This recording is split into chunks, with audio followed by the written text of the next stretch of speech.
Everyone, आप सभी का अपने यूट्यूब चैनल सीटेट वाला में फिर से एक बार स्वागत है। दोस्तों बंधुओं, कैसे हैं आप सब? उम्मीद करते हैं कि आप सब बहुत ही अच्छे होंगे।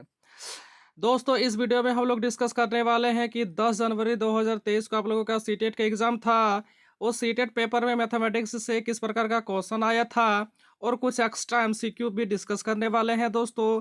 तो चलिए दोस्तों, वीडियो को शुरू करें। और वीडियो को शुरू करने से पहले दोस्तों, यदि हमारे चैनल पर आप लोग नए हैं तो हमारे चैनल को लाइक कीजिए, सब्सक्राइब कीजिए, अपने दोस्तों के साथ इसे ज़्यादा से ज़्यादा शेयर कीजिए। ठीक है, तो चलिए दोस्तों, वीडियो को शुरू कर रहे हैं। देखिए क्वेश्चन नंबर 1 क्या है दोस्तों। क्वेश्चन नंबर 1 बड़ा ही अच्छा क्वेश्चन है दोस्तों, बहुत ही ज़्यादा इंपॉर्टेंट क्वेश्चन है। इसमें हम लोग ये तो डिस्कस करेंगे ही दोस्तों कि आपके 10 जनवरी में किस प्रकार का मैथमेटिक्स से क्वेश्चन आया था, मैथ्स पेडागोजी से। ठीक है, और वो सब भी क्वेश्चन को डिस्कस करने वाले हैं दोस्तों, जो कि मोस्ट रिपीटेड क्वेश्चन है। मतलब बार बार वही क्वेश्चन पूछा जाता है दोस्तों, बार बार वही क्वेश्चन रिपीट करता है आपके सीटेट के एग्जाम में। ठीक है, तो देखिए दोस्तों क्वेश्चन नंबर 1। क्वेश्चन नंबर 1 क्या है ना, गणित में अधिगम निर्योग्यता के आकलन का सर्वाधिक उचित तरीका क्या है। तो गणित में अधिगम निर्योग्यता के आकलन का सबसे अच्छा वेस्ट वे है तो क्या है दोस्तों, निदात्मक परीक्षण। क्या है दोस्तों? निदात्मक परीक्षण। आगे देखिए दोस्तों क्वेश्चन नंबर 2। ये जो है दोस्तों एनसीएफ से क्वेश्चन पूछा गया है। एनसीएफ 2005 के अनुसार गणित शिक्षण होनी चाहिए। तो एनसीएफ 2005 के अनुसार जो है गणित की शिक्षा किस प्रकार से होनी चाहिए ना, आप लोगों को नजर आ रहा है दोस्तों, चाइल्ड सेंटर्ड। क्या होनी चाहिए दोस्तों? बालक केंद्रित। ठीक है, उम्मीद करते हैं दोस्तों यहाँ तक आप लोगों को समझ में आया है। आगे देखो क्वेश्चन नंबर 3। क्वेश्चन नंबर 3 क्या है दोस्तों? बहुत ही अच्छा क्वेश्चन है, बहुत ही इंपॉर्टेंट क्वेश्चन है। मूल्यांकन विधि का चुनाव करते समय शिक्षक को किस बात का ध्यान रखना चाहिए। अब सबसे अगर पूछा जाए दोस्तों कि मूल्यांकन क्या होता है, ये भी क्वेश्चन पूछ लिया जाता है दोस्तों आपके सीटेट के एग्जाम में कि मूल्यांकन किसे कहते हैं। तो देखिए दोस्तों, मूल्यांकन जो होता है हमको इससे यह पता चलता है, यह एक क्या होती है, मूल्यांकन जो होती है, मूल्यांकन एक प्रकार का प्रक्रिया होती है। इससे हम लोगों को यह समझ में आता है कि एक छात्र जो है वो अधिगम को कितना हद तक समझा है या फिर नहीं समझा है। ठीक है, ये क्या होता है ना, एक प्रकार का नियम होता है जिससे हम लोग जान पाते हैं कि छात्र अधिगम को किस स्तर तक ग्रहण कर पाया है या फिर नहीं कर पाया है। ठीक है, तो क्वेश्चन में यही पूछा गया है दोस्तों कि मूल्यांकन विधि का चुनाव करते समय शिक्षक को किस बात का ध्यान रखना चाहिए। तो किस बात का ध्यान रखना चाहिए दोस्तों कि मूल्यांकन साधन वेद होने का। मतलब मूल्यांकन जो होगा वो वेद होगा, मतलब अच्छी तरीके से करना होगा। ठीक है, नहीं तो जैसे मान के चलते हैं कि एक शिक्षक द्वारा लिया गया टेस्ट में, ठीक है, एक शिक्षक जो है मान के चलते हैं कि स्कूल की, यहाँ पे स्कूल में लिया गया टेस्ट, वहाँ पे बच्चे द्वारा लिखा गया है, यदि उस कॉपी का अगर मान के चलते हैं आंसर शीट कॉपी का अगर ठीक ढंग से मूल्यांकन नहीं किया गया तो हमको इससे यह पता नहीं चलेगा दोस्तों कि वह जो छात्र है वो अधिगम को किस स्तर तक ग्रहण कर पाया है या फिर नहीं कर पाया है। ठीक है, तो मूल्यांकन जो होनी चाहिए दोस्तों वो क्या होनी चाहिए ना, वेद होनी चाहिए। तभी हमको पता चलेगा, ठीक है, कि एक स्टूडेंट जो है वो अधिगम को किस स्तर तक ग्रहण किया है। ठीक है, आगे देखो दोस्तों, उम्मीद करते हैं कि मैंने जो आपको समझाया दोस्तों इसमें से आपको दिक्कत नहीं होनी चाहिए दोस्तों। आगे देखो, अंक गणित का शिक्षण महत्वपूर्ण है। अंक गणित का जो शिक्षण है दोस्तों वो महत्वपूर्ण क्यों माना जाता है? अंक गणित से हमारे क्या होते हैं दोस्तों? नंबर 1 घरेलू कार्य भी होते हैं। नंबर 2 व्यवहारिक उपयोग के लिए भी अंक गणित उपयोगी है। नंबर 3 व्यवसायिक और मजदूरी के लिए भी अंक गणित क्या है दोस्तों? अंक गणित बहुत ही महत्वपूर्ण है। ठीक है, जैसे अगर मान के चलते हैं कि कोई मजदूर अगर मजदूरी करने गया, अगर मजदूरी है 250 रुपया, 350 रुपया, कुछ भी है मान के चलते हैं, अगर उसको मान के चलते हैं कि 250 रुपया अगर मजदूरी है तो उसको 200 दे रहा है, तो दोस्तों मजदूर जरूर बोलेगा कि देखिए भैया आप हमको मजदूरी कम दे रहे हैं। ठीक है, ऐसा क्यों बोलेगा? क्यों? क्योंकि अंक गणित जो है दोस्तों, अंक गणित उसको सिखाता है कि नहीं, ये जो है हमको कम मिला है, हमको पूरा पूरा 250 मिलना चाहिए। ठीक है, आगे देखो दोस्तों, क्वेश्चन नंबर 5।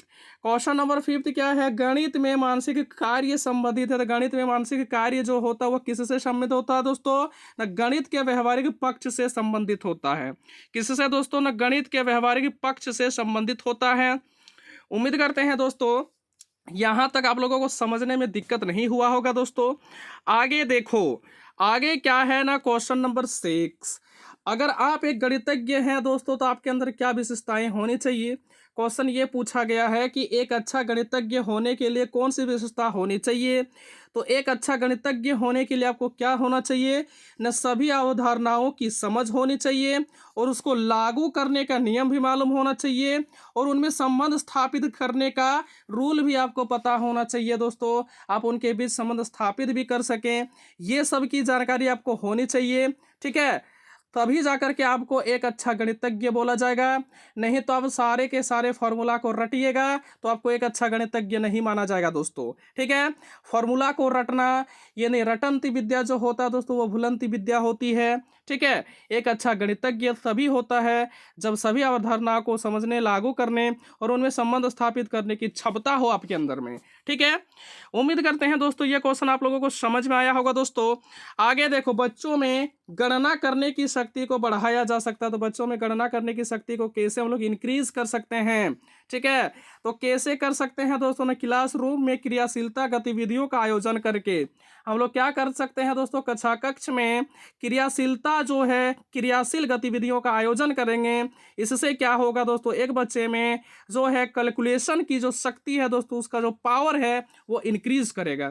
ठीक है, उम्मीद करते हैं दोस्तों यहाँ तक आप लोगों को समझने में किसी प्रकार का कोई दिक्कत नहीं होगा। दोस्तों आगे देखो क्वेश्चन नंबर 8। क्वेश्चन नंबर 8 भी बहुत ही अच्छा क्वेश्चन है दोस्तों और ये सीटेट के एग्जाम में पूछा गया है दोस्तों कि गणित शिक्षण के लिए उपयुक्त परिस्थिति है। तो गणित शिक्षण के लिए आपका उपयुक्त परिस्थिति क्या होनी चाहिए दोस्तों, न देखिए गणित की शिक्षण के लिए उपयुक्त परिस्थिति ये होनी चाहिए कि मैथमेटिक्स को, गणित को बच्चों के जीवन के अनुभवों का हिस्सा बनाना चाहिए। अब देखिए ये जो आंसर है दोस्तों, ये आंसर से बहुत कुछ हम लोगों को समझने में मिलता है। यदि हम लोग गणित को क्या कर देना, एक बच्चे के जीवन से उसको अगर जोड़ दिया जाए तो ये सब बच्चा जो होगा दोस्तों गणित को बहुत ही अच्छा समझेगा, है ना। तो इसका आंसर यही हो जाएगा दोस्तों कि गणित को बच्चों के जीवन के अनुभवों का हिस्सा बनाना। ठीक है, आगे देखिए क्वेश्चन नंबर 9। क्वेश्चन नंबर 9 क्या है कि गणित में बेहतर होने के लिए एक व्यक्ति हो सकता है, व्यक्ति को क्या करना चाहिए। तो गणित में बेहतर होने के लिए एक व्यक्ति को जो करना चाहिए, नंबर 1 अमूर्त चिंतन। ठीक है, नंबर 1 क्या है ना, अमूर्त चिंतन। आपको सबसे पहले तो यहाँ पे अमूर्त चिंतन ही करना होगा दोस्तों। नंबर 2 आपको तर्क संगत विवेचना द्वारा समस्याओं को बनाना होगा और उन्हें यहाँ पे शुद्ध करने की आपके अंदर में क्या होना चाहिए, न क्षमता होनी चाहिए दोस्तों। ठीक है, उम्मीद करते हैं दोस्तों यहाँ तक आप लोगों को समझ में आया होगा। दोस्तों आगे देखो, गणित में कौन सा पद परिभाषित नहीं है। तो गणित में कौन सा पद जो होता है दोस्तों, तो आप लोगों को आंसर यहाँ पे नजर आ रहा होगा दोस्तों, बिंदु। ये जो ऐसा पद होता है जो दोस्तों परिभाषित नहीं है। यदि मैं आप लोगों से पूछूं दोस्तों कि बिंदु किसे कहते हैं, तो आप लोगों का आंसर होना चाहिए कि सर बिंदु वह स्थिति होती है, ना तो उसकी चौड़ाई होती है और ना ही लंबाई होती है और ना ही ऊंचाई होती है। जैसे मैंने यहाँ पे दे दिया, ये हो गया आपका एक बिंदु।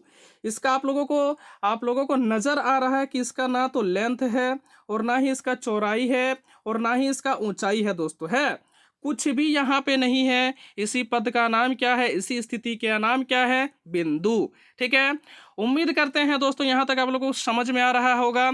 आगे यहाँ से ये भी क्वेश्चन आ सकता है दोस्तों, किरण हो गया, रेखाखंड हो गया। ठीक है, ये सब से आप लोगों से क्वेश्चन पूछ सकता है दोस्तों गणित में। तो ये सारे टॉपिक्स को आप लोग याद रखिएगा। आगे देखो क्वेश्चन नंबर 11।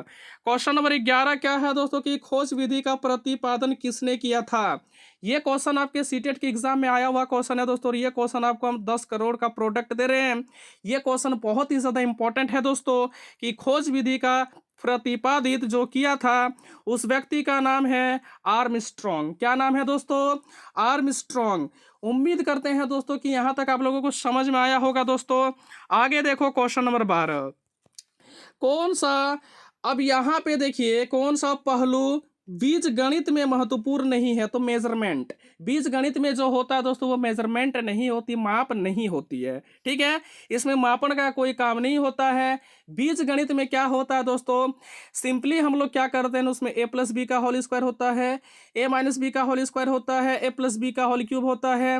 ये सारे फॉर्मूला, जितना भी ये सारे फॉर्मूला है दोस्तों, जैसे मैंने यहाँ पे फर्स्ट बोला ए प्लस बी का होल स्क्वायर ए माइनस बी का होल स्क्वायर ए प्लस बी का होल क्यूब ए माइनस बी का होल क्यूब ए प्लस बी प्लस सी का होल स्क्वायर, है ना, ए प्लस बी प्लस सी का होल क्यूब ए स्क्वायर प्लस बी स्क्वायर ए square minus B square.